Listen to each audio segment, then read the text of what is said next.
Whether you like Trump or not, check this video out, okay? And was ready to begin a little bit further turn, which I'm very lucky I didn't do, when I heard a loud whizzing sound and felt something hit me really, really hard on my right ear. I said to myself, wow, what was that? It can only be a bullet. And moved my right hand to my ear, brought it down. My hand was covered with blood, just absolutely blood all over the place. I immediately knew it was very serious, that we were under attack, and in one movement proceeded to drop to the ground.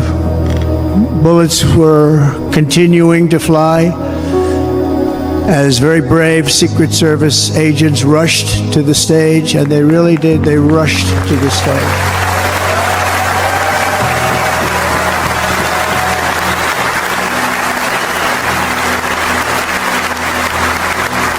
These are great people, at great risk, I will tell you, and pounced on top of me so that I would be protected. There was blood pouring everywhere, and yet, in a certain way, I felt very safe because I had God on my side. I felt that.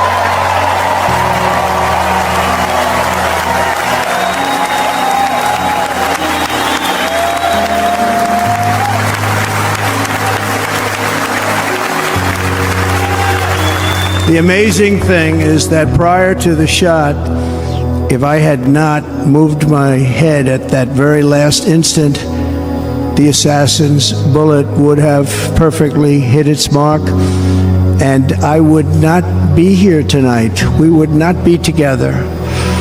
The most incredible aspect of what took place on that terrible evening in the fading sun was actually seen later.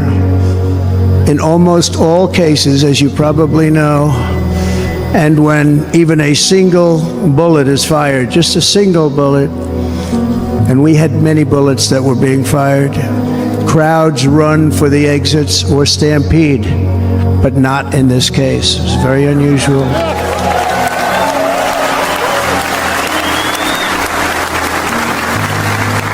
This massive crowd of tens of thousands of people stood by and didn't move an inch. In fact, many of them bravely, but automatically stood up looking for where the sniper would be. They knew immediately it was a sniper, and then began pointing at him. You can see that if you look at the group behind me. That was just a small group compared to what was in front. Nobody ran, and by not stampeding, many lives were saved. But that isn't the reason that they didn't move. The reason is that they knew I was in very serious trouble. They saw it. They saw me go down. They saw the blood and thought, actually most did, that I was dead. They knew it was a shot to the head. They saw the blood. And there's an interesting statistic. The ears are the bloodiest part. If something happens with the ears, they bleed more than any other part of the body. For whatever reason, the doctors told me that. I said, why is there so much blood? He said, it's the ears. They bleed more. So we learned something, but they just, this beautiful crowd, they didn't want to leave me. They knew I was in trouble. They didn't want to leave me. And you can see that love written all over their faces. Incredible people. They're incredible people.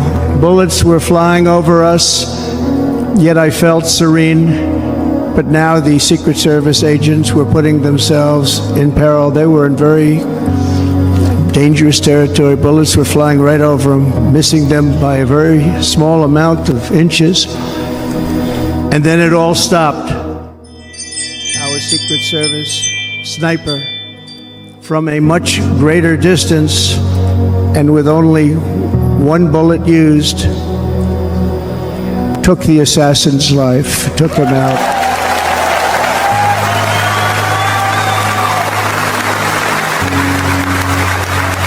I'm not supposed to be here tonight. Not supposed to be here.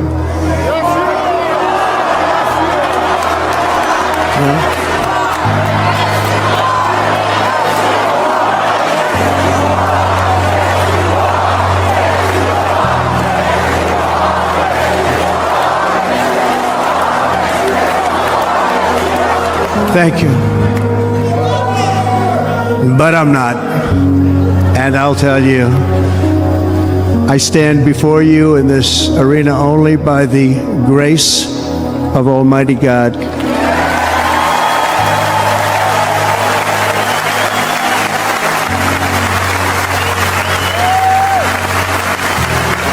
In watching the reports over the last few days, many people say it was a providential moment. Probably was. When I rose surrounded by Secret Service, the crowd was confused because they thought I was dead, and there was great sorrow. I could see that on their faces as I looked out. They didn't know I was looking out. They thought it was over, but I could see it. I wanted to do something to let them know I was okay.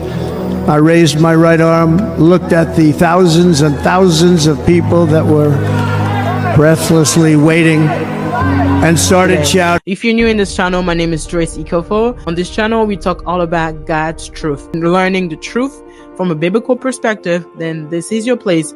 Look no further and subscribe right now to learn more. Politics has to do with God. We can't take God out of politics because a lot of people say, well, leave your God out of politics, blah, blah, blah. But in reality, you can't really leave God out of politics because God himself appoints leaders for each countries. So that tells you that God, even the Bible has so much wisdom on how to lead a country. I am a Christian and I believe Jesus is the king of everything.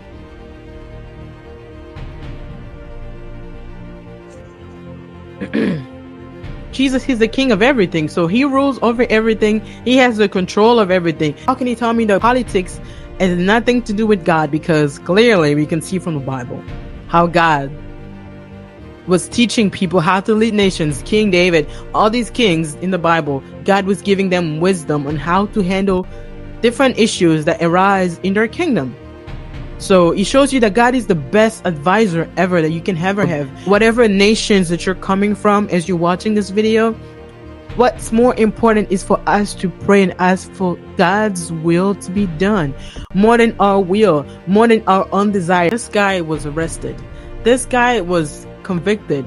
This guy was, they literally tried everything they could to shut him down, to the point of now trying to literally kill him.